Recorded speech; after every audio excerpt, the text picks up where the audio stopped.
The 4-year reign of the 9th National Assembly winds down in a few days from now. The Senate President, Ahmed Lawan, has called the 9th National Assembly high in 3 core areas of lawmaking, representation and oversight. The outgoing Senate President said a total of 874 bills were introduced in the Senate. 162 were passed, 104 assented to by former President Muhammadu Buhari, making it significantly higher than those of the previous assemblies. The Speaker, House of Representatives, Femi Gbajabiamila, also scored the 9th National Assembly higher, saying the 9th Assembly will be remembered as one of the most productive in terms of output and outcome, as they have done what they are supposed to do to ensure service delivery to the people of Nigeria. According to statistics, the 9th Assembly processed 2,232 bills, and out of these, 52 executive bills, and 163 are bills from the Senate, and 2017 are members' bills, describing the 9th Assembly as the most productive parliament since the return of democracy. In spite of all these achievements by a National Assembly, it has been viewed as a rubber stamp. Around this development is the basis for our conversation tonight on the program. I am your carrier, Clinton. Welcome to Nigeria Today.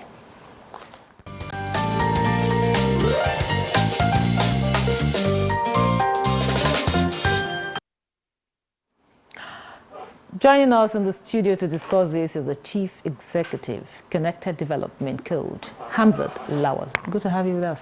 Thank you for having me. Good evening, Nigerians. And also joining via Zoom is a friend of the house and a public affairs analyst, Jide Ojo. Welcome to Nigeria Today. Good evening, Okeria. Thanks for having me. I'll start with you, Jide. What is your assessment of the the outgoing 9th Assembly? How will you assess the 9th Assembly? Well, as you said in your background, the 9th Assembly has played its own role. They have assisted the Buhari administration to deliver on its promises. And they rated themselves very high, even though there are conceptions and misconceptions in the public domain as to whether they were not too conciliatory. But again, we may have to do a kind of comparison between the 8th and the 9th National Assembly to be able to appreciate the 9th one. The 8th National Assembly, headed by Senator Bukola Saraki, was deemed to be very adversarial to the executive, was constituted more or less an opposition to the president and the presidency. And of course, we saw that some of the things that were successfully carried out by the 9th National Assembly were frustrated in the 8th National Assembly. For instance, the Petroleum Industry Act, the Electoral Amendment Act, as well as several other legislation. So when you now look at the legacy bills that were worked on and were passed by the 9th National Assembly, you are bound to appreciate the fact that they did contribute their quota to see to the implementation of some of the agenda of President Muhammadu Buhari. And so I do not subscribe to those who call them rubber stamp, because as I've said at several media interviews, there are occasions when they actually disagree with the executive and even the president. One of such instances was over the Ways and Means that they approved in March 2023, where they said the executive did not provide the needed breakdown, and for that reason they refused to pass the bill since 2022. And the president had to appeal to them in the 2023 budget speech to please do the needful so that we do not incur 1.8 billion trillion naira, fine over that. I also recall that over the Naira redesign issue, they openly disagree with President Buhari and told him that the policy does not have human face and should be rethought. So at least on these two occasions, which readily comes to mind, I could say that they openly disagree. So it's not in all material particular that you have them approving or endorsing what the president or the executive arm does. And when you look at those legacy legislations, the alteration of the alteration of the constitution, as well as the Electoral Act 2022, the Police Act 2020 amendment, the Company and Allied Matters Act amendment, the Police Equipment Trust Fund,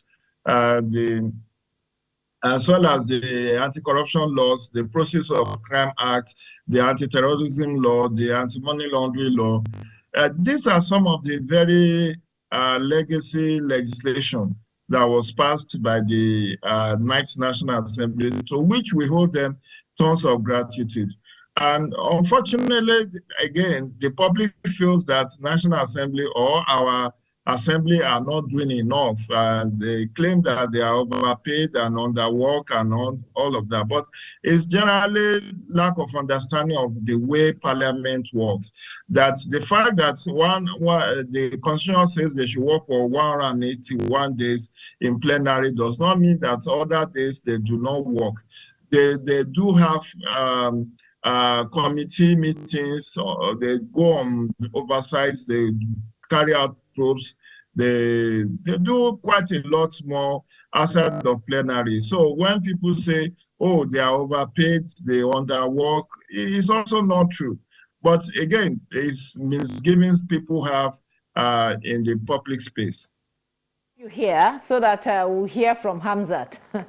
I'll have to, so we'll come back to that. We'll come back to that point you are raising right now. Hamzat, you've had a lot of things that Jide said there about the lawmaking. Now, how would you, how far has the outgoing lawmakers fared in the discharge of their duties in terms of their oversight function, the representation, and of course, partly also about the lawmaking, which of course is their core function. So how far have they fared? I think first it will be unfair, and I totally agree with Jide's point. It will be unfair to call the Ninth National Assembly rubber stamp National Assembly. Yes, we believe in the principles of separation of power, but there must be a cordial relationship between the National Assembly and the executive, because the both arm of government, their role is to still serve the Nigerian people so we can enjoy the dividends of democracy. See, the Ninth National Assembly has made history. Yes, Jide has mentioned some of the bill that was passed and became law. Let's even look at the Electoral Act of 2022. If they had not passed this act, we wouldn't have had, technology integration, BVAS and IREV. We wouldn't have had that level of engagement, particularly the trust that was enjoyed by INEC during the process and the engagement of young people. When you look at, the act that empowers local community. Yes, we remember that time there was a debate around, 3% or 5% that goes to these host communities. Yes, the National Assembly in their wisdom settled for 3%, but it was a welcome development that now host or oil-producing communities will start enjoying from the resources that are being taken out of their community. When you look at constituency projects, yes, I also know that the ICPC undertook some investigation about some misappropriation and mismanagement of our constituency project. But with our work, we followed the money. And we wrote freedom of information requests to some of these House of Rep members, particularly the ones from Kaduna State, where we have an ongoing project supported by MacArthur Foundation. They responded to us, provided us budget line details. They provided us intervention that was taken with pictures, with evidence, and lists of beneficiaries and their phone numbers. That's on constituency project, but from Kaduna State. And when you look at engagement, when you look at their approach, when you even look at accessibility, the Ninth National Assembly were more accessible, they're more engaging, they're more open to feedback and even criticism, and I think we should commend them. We should commend the leadership, we should commend our senators and our House of Rep members who have diligently represented us. So I think that they've set a benchmark, because when again you compare the 8th National Assembly and the 9th National Assembly, critically, you would truly commend them. And they've set a benchmark, because the 10th National Assembly, what this means is they have to live beyond even expectation, because the 9th National Assembly actually fared well for the Nigerian people. Okay, right now we'll take a break and hear the people on the streets, their assessment of the outgoing 9th Assembly as put together by Steve Nwokolo. Please stay with us.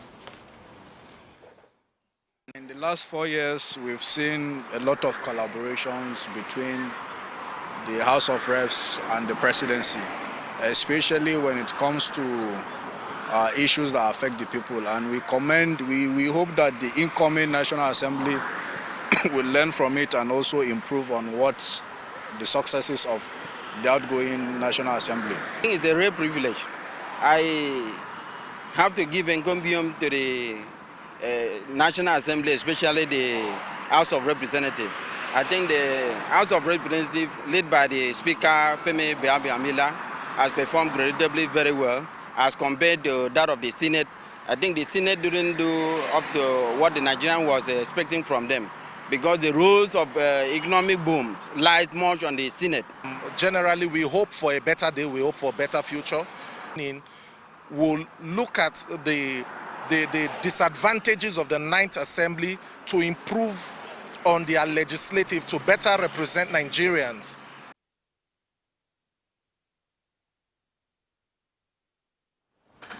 Welcome back. That was the reaction from the street, and I still have my guest here. It's still Nigeria Today.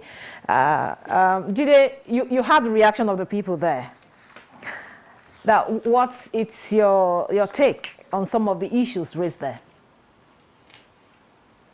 Well, what they did commend the national. I mean, the 3 Fox Pop we listened to commended the National Assembly. And to that extent, I think that is in line with what myself and Hamza Lawal said, that they needed to be appreciated and commended. Of course, don't forget, there are a lot of misconceptions about the role of National Assembly in a democracy. Many people feel that they has a capacity to deliver on projects, and that when they don't have electricity in their community, it is for the National Assembly members to provide, forgetting that that is a primary responsibility of the executive arm, and what could only be done by the National Assembly is kind of to appropriate money to ensure that such projects are implemented, and not by them, but by the ministries, departments, and agencies. So the principle of separation of powers is not understood by many Nigerians, and that's why a lot get it twisted. But you say, oh, they didn't do this, they didn't provide palliatives, they didn't. Yes, to an extent, when we talk about representation, some succor was supposed to be provided by the House members or the senators, but you don't expect them to spend all their resources to feed people or to pay hospital bills. These are not part of the representation. It is actually meant to be done by the executive, but they do their level best. Many members of the National Assembly are even poorer after their 4 years than they were before coming into the House, because of this over-dependence on them by their constituents, asking for, pilgrimage to Mecca, asking them for pilgrimage to Jerusalem, asking them to come and pay bride price for them, to come and bankroll the funeral of their deceased loved ones and all of that, which is not part of what the Constitution mandates the National Assembly. But in terms of core responsibility of lawmaking, of oversight, of representation, I think I still maintain my position that the Ninth National Assembly has performed beyond average, but there is always room for improvement. We cannot say that they did extremely well, that they could have done better. Of course, there are those who also brought the House to disrepute by their actions and decisions, and some allegations leveled against some members about corrupt practices. But again, in a crowd of 360 or 109 senators, you don't expect every one of them to be saints. So there will be those who will compromise one way or the other. There might be those who, in the course of their performance of legislative functions, will want to abuse their privileges. And for this, the laws are very clear. That's why when my brother Hamza was alluding to the constituency project monitoring by the ICPC was able to flag those who did not, those who compromised, and monies were recovered, and the country is better for it. But again, you don't expect everybody to be flawless in a crowd of that magnitude. 360 House of Press members. There will be those who do shady things, and the laws are very clear. If you step out of line, you go in for it. So to that extent, I still believe that the performance of the Ninth National Assembly as an institution is above average, and they have set a minimum benchmark for which we will hold the 10th National Assembly to account when they are constituted next Tuesday. Very much, Jide. Hamzat, according to a civil society organization that organized an appraisal of the outgoing Ninth Assembly, they said, unlike the other two arms of government, that the National Assembly has received less informed and organized scrutiny. How do you see this? I think that maybe what the person or the organization mean is maybe during the COVID-19 era, particularly after citizens were calling for an audit and a public committee, particularly the Senate Committee on Public Accounts and the House of Rep Committee of Public Accounts. Because I remember we launched the campaign around Follow COVID-19 money, and for us, we were saying some of this money were not judiciously used. And we expected, and I remember writing to the leadership of the House of Representatives and the Senate, and particularly the House Committee of Public Accounts and that of the Senate on Public Accounts, to call for a public hearing and invite some of the heads of these MDAs and the ministers that lead the portfolio of this MDA to come and give account of who benefited from President Muhammadu Buhari's approved palliative to cushion the effect of low-income household that suffered this palliative. So I think that's where the civil society is coming from when they engage public and collect data about this public perception. So again, the 9th National Assembly has set a benchmark. History will continue to hopefully be kind to them. But I think most importantly, one significant bill that became law a few days before President Muhammadu Buhari handed over power was the bill that was passed by the 9th National Assembly that dealt with Almajiri children and out-of-school children. Mind you, today we're dealing with over 20 million out-of-school children. And we're also dealing with, Almajiri form of education because of their nomadic nature. Today we have a legal and regulatory framework because the 9th National Assembly prioritized education. If for nothing, the fact that they passed the Almajiri and out-of-school children's bill that's now law, and executive secretary have been appointed, I think we should commend them for it, and hopefully the 10th National Assembly can work with the executive to operationalize this engagement and even work more on what are the gaps we experienced during the election. How do we need to strengthen the 2022 Electoral Act? What are the other opportunities to ensure that they work closely with the president-elect to rejig the economy, provide enabling environment, provide job, and also ensure that the young people play their role in nation building. But, we cannot take it away from the history that the Ninth National Assembly have played their role, and they did well. Now, I'll still on you, Hamzat. Now, still on the scrutiny, they also were of the view that if they are being scrutinized, that it will keep them on their toes. Now, having said that, did we have a healthy competition and a qualitative debate on the, on the floor of whether the Senate or the House of Representatives within this period? Give it to the House of Representatives. There were more debates, there were more engagement, there were more forum, there were a lot of committee meetings, a lot of retreats with civil society, and a lot of engagement. It was even so interesting that House of Rep members come to our office to engage us. Before now, you have to go to their office and it takes forever to get in. But they would come, they would engage, they would attend town hall meetings that we organize and engage. So give it to the House of Rep under the leadership of Femi Gbajamiela. But when you look at the Senate, it was not all of them that were actually open to engagement, open to ensuring that engagement with their constituency and even attending town hall meetings. So we cannot judge the two of them because one, did not play overlap. But again, the House of Rep did much more than the Senate. So for the 10th Assembly, we're expecting that in the Senate. Yes, for the 10th Assembly. Of course, now that we have a benchmark that has been set, hopefully the 10th Assembly will look at the gaps and also work beyond even the expectation that would be set. Because again, the National Assembly's major function beyond representation and creating laws is to provide effective oversight of the executive, because without the National Assembly, we're not practicing a democracy. So they're the ones that actually brings the ingredient of democracy in our own practice. Thank you very much.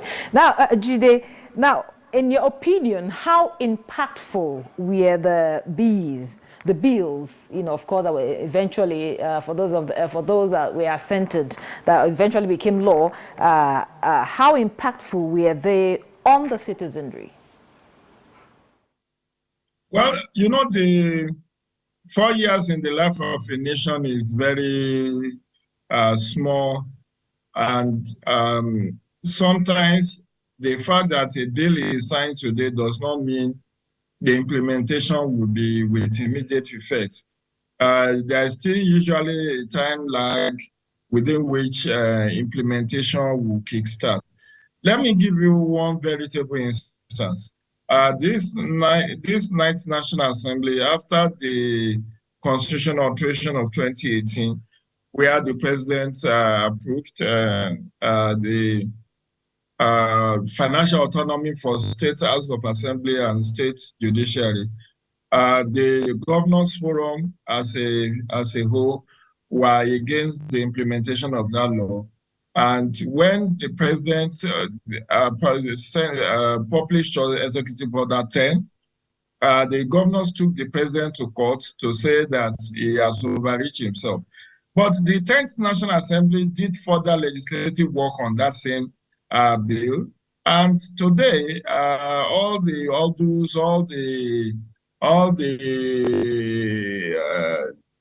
impediments to the implementation of financial autonomy for state assembly and state judiciary have been removed. Again, look at what happened with some of the appropriation law, even the constitutional alteration. First, when a law is passed and assented to by the president, it is sent to the government press for gazetting. It's after it's gazetted that it becomes implementable. And I recall that, it takes a while before we could see electoral 2022 in circulation, because after the signing, it could take 2-3 months before you start having the gazetted copy out. But implementation is a continuum. Let me give you an instance. The Petroleum Industry Act, after the president signed it into law in 2021, the president sponsored an amendment to that bill to allow for continual payment of subsidy for another 18 months. Because the president did not want, President Buhari, did not want the immediate implementation of that law, in which case there will have been no provision for subsidy in 2021, 2022, 2023. So in order to buffer and ensure that the country is not thrown into turmoil soon after the COVID-19 debacle, that provision of the Petroleum Industry Act was suspended to allow government to continue to pay subsidy till June 2023. So these are realities we must appraise our mind to, that implementation is a continuum. And we have Thank you very much. Well, that's it on Nigeria Today. We want to thank our guests for sharing their thoughts with us. The Chief Executive, Connected Development Code, Hamzat Lawal. Thank you very much for coming. Thank you so much. Thank you. And then, of course, a public affairs analyst, Jidojo, who joined us via Zoom. Thank you for sharing your thoughts with us. And to our viewer, thank you so much for always being part of this. Remember, the program Nigeria Today is weekday at 7:30 p.m. on NTA News 24. You can also watch this and other episodes on www.youtube.com/NTA News 24 Hub. I am Ikaria Clinton saying bye for now.